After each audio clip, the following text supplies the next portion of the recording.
two aircraft in Vietnam livery, and also to honor Colonel Ed Garland for his military service and his association with the F-4 aircraft.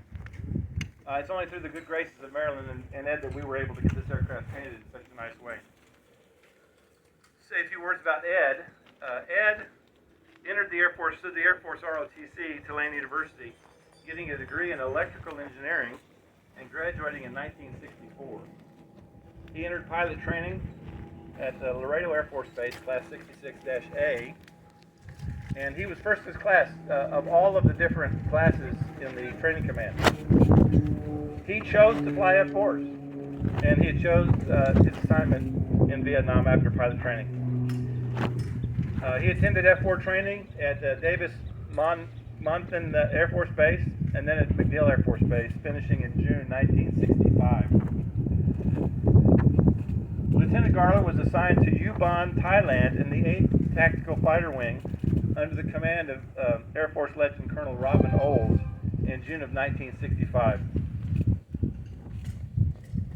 On October 5th, 1966, 23-year-old Lieutenant Garland, on his 70th mission, became the first U.S. aircraft to be attacked by an air-to-air missile. Lieutenant Garland's F-4, tail number 40702, was shot down and destroyed. Within seconds of being hit, though, Lieutenant Garland and the other pilot, Captain William Andrews, were able to eject. Lieutenant Garland was injured during the ejection. Despite his injuries, he managed to avoid capture until a helicopter crew was able to heroically rescue him. The part of the flight suit that he was wearing at that ejection is in the display in the cabinet. You ought to go see it. It's very interesting. Unfortunately, Captain Andrews was captured and eventually killed by the Viet Cong. Captain Andrews was listed as missing in action until 1974. Lieutenant Garland spent the next 6 months recovering from his injuries at Keesler Air Force Base in Mississippi. Following his recovery, Ed returned to flying. Over the course of his career, he joined the Air Force Reserve with the 433rd Military Airlift Wing, also called the Alamo Wing, at Kelly Air Force Base, and he flew C-124s, C-130s, and C-5 aircraft. Ed held several command positions, including interim wing commander, and as he retired as vice wing commander in March 1993. Concurrently, he held a series of civilian jobs. Probably most notably his service as the chief engineer and technical director for the C-17s directory at Kelly Air Force Base, where he retired. Well, C-17s are those large aircraft you see flying over San Antonio from time to time. Ed and Marilyn have been married for over 24 years, and before I turn the time over to Ed to say a few words, I'd like to ask Marilyn if she would add anything to what's been said.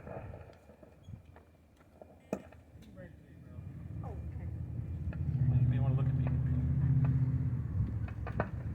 Well, I didn't know anything about the military. My family, my uncle was in the infantry in World War II, but as so many World War II veterans, he never talked about it. We didn't know anything about it. But then I ended up being around the military at Wolford Hall Medical Center, Fort Sam, and years later we ran into each other. But what I wanted to talk about, I learned a lot, not just about the military, but I had no idea I'd never met anybody who was so passionate about an interest, and it was a lifelong interest. You know, a lot of things in getting to know him and be around him, and I discovered how being a pilot just permeates you. Everything you do. I didn't know there was a Weather Channel, okay, until I knew Ed. And the first time that we took a road trip, we were just going to Bastrop for the weekend, no schedule, and every few miles Ed would say, it'll be X number of minutes, X number, we have so many miles, and then 15 minutes would go by, he'd tell me another thing, and I finally asked him, do we have a schedule I don't know about? Is there something? It took me a long time to realize that that his mindset never left being a pilot. You had an estimated time of arrival, and you were going to be there, whether you needed to be or not, or whether anybody was going to notice or not. You were going to be there. So I will say the thing about Ed that is impressive to me is that I knew him a long time before I ever knew that he had been shot down in Vietnam. And to me that is significant because that's not the first thing that you hear out of his mouth. He's not looking for people to pay attention or think that is something glorious in everything. In fact, the only reason I found out is when we first started going out to lunch together. Every few weeks we'd take turns going to lunch or taking the other one to lunch. And one day he drove up and there was I noticed on the back of his car was a Purple Heart plate. And so when I got, I said, why do you have the Purple Heart plate? And he told me, just in a very matter of fact, well, I was shot down in Vietnam, whatever. And I honestly did not believe him. I thought, oh yeah, you tell all the girls that. It seemed like an impressive thing, but then later, over the years, I realized that it's not the first thing that he says to anybody when he meets them. Now, that doesn't mean that he doesn't talk airplanes, because that's everything. I know about planes, more about planes than I ever thought I knew. It still doesn't really sink in. But over the years, I will just say that what he's done and what the Air Force has done, and his brother Rob is an Air Force veteran here, 20 some odd years, and I couldn't have more admiration. But it really took the acquaintance of living with a man 24 years to understand what all of the military people, whether it's Air Force, Marine, Navy, Coast Guard, Army, whatever it is, what they have done, and I'm just proud to be there. I will say that over the years, as all of you know, if you've been married a while, you struggle with, what do I get them for a birthday? Okay, and when his 80th birthday was coming up, what do I get that's significant? And the only thing I knew that was really important to Ed was this airplane. I don't know how many years ago it was that I heard the story about the rescue. Instead of it going off to salvage or wherever it was going to go, it ends up being brought down Southwest Military Drive here at Stinson. And I'd seen it, and it was shot up, and the goal was always for it to be painted. And so when I thought about what can be a significant birthday gift, that was it. And then I talked with John here, and John made it happen. John has ways. Don't ask him; he won't tell you. But he has ways to get things done. And I do hope that the man who painted it is going to be here today. He's supposed to. They did a beautiful job. We're not finished with the project. We would like sometime to be able to get a cover, because as we know, it's not going to look as pretty a few years from now as it does today. But I would love to have that cover and have it here, because again, if you know anything about Ed, you know his heart is here. In this plane, in this Air Museum, we had Ed's, was it your 60th birthday party here. And it was probably the best party ever. I think we just wanted to share something that was important to him. And people got to come around here and learn about the work that John does here at the Air Museum. So I'm going to turn it over, but I will just say that it's been a wonderful and proud thing for me to learn. And I'm amazed, and I say it's up to John and what John has accomplished. And I love him dearly. And there you go. Thank you, Mary. Well, I'm going to ask Ed to come up here so he can face all y'all and say a few words. Amazing you like. As many? Okay. Thank you, Rob. Appreciate it. Thank you, John, for making this thing happen. If it wasn't for you and Marilyn, I don't think we would have ever gotten it done. It's been a wonderful experience. I give you a little bit more background. From the time I was a little kid, in fact, my earliest memory in life, and Rob wasn't born yet, this was in the old house that I don't know that you've ever seen over on Cluett Street. I can remember being outside and looking up and seeing airplanes flying overhead. And I thought, that's what I want to do. And I never dropped that. My entire life, especially young life, was working toward flying airplanes. Everything that I wound up doing. Courses that I was eligible to take during high school was all geared toward that.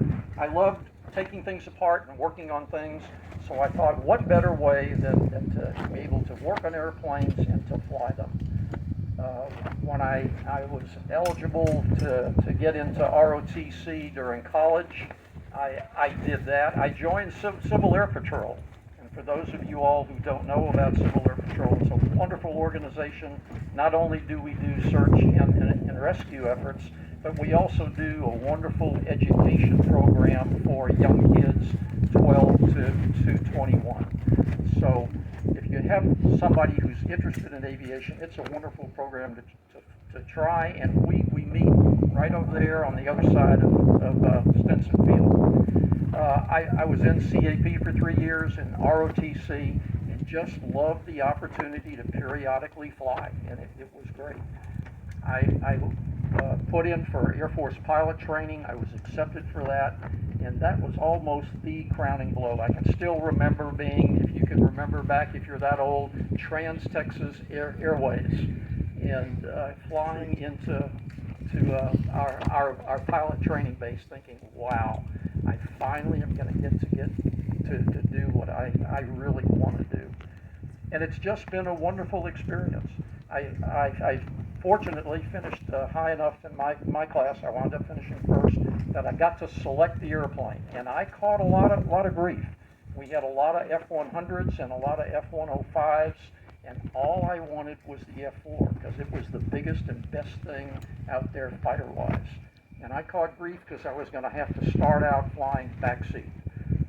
I was blessed in that I got to go to Vietnam early. I asked to, I volunteered for it, and I got to work with Robin Olds. I'm sure most of you all have heard Robin Olds.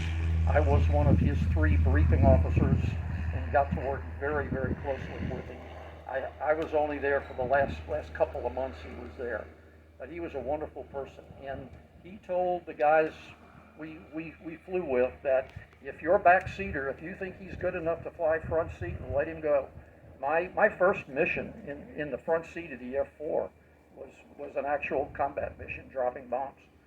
So it's just been a wonderful experience, and I really missed it. I didn't get an opportunity to get back into it again, and I decided to go attempt to try to fly for the airlines, which didn't work out.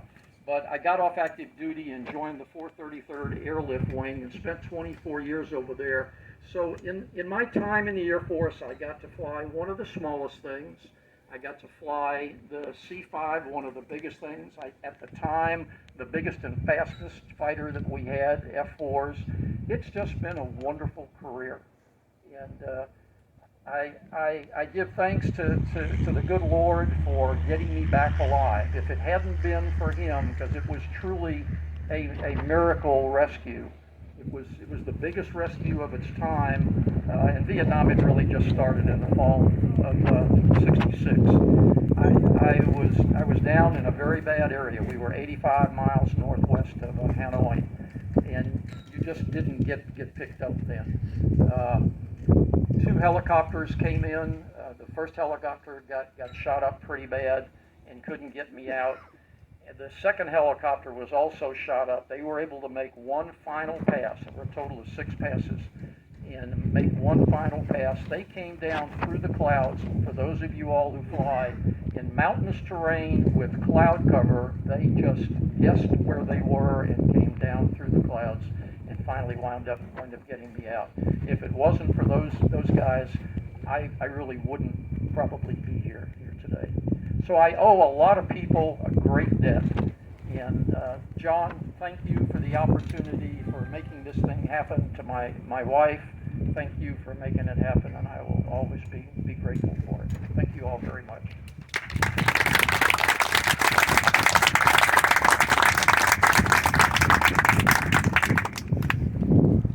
Colonel, thanks for your words, for your decades of dedicated service. Appreciate it. Thank you to Marilyn and the rest of the Garland family for lending us your grandpa, your dad, your husband, your brother. Really appreciate the sacrifices that you all have made being there for him. Before we break to go inside, I wanted to introduce us to a couple of other folks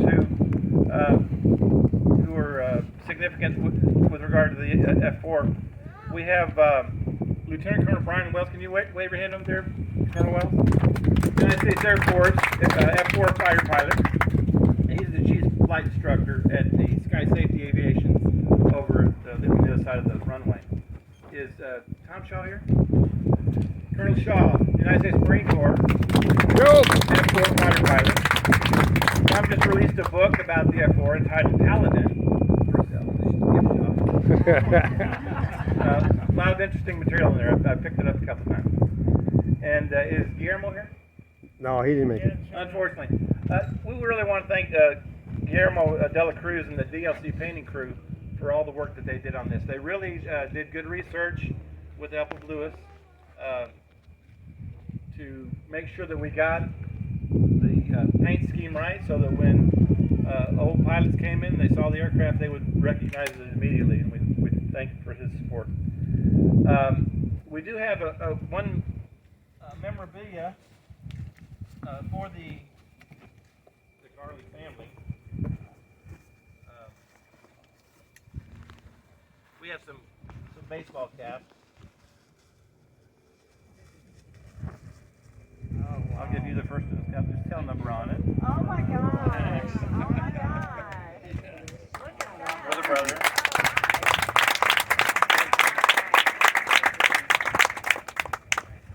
Did it say -2, 3, and 4?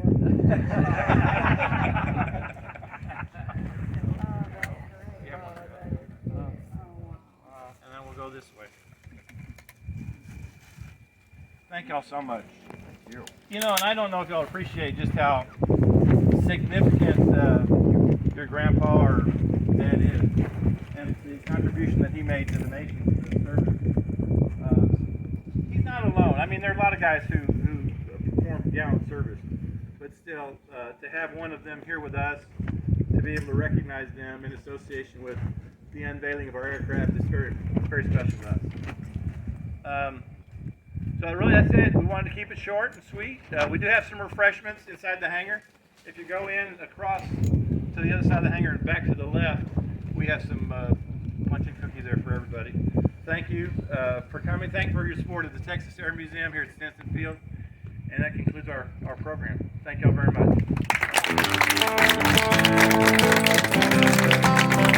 much.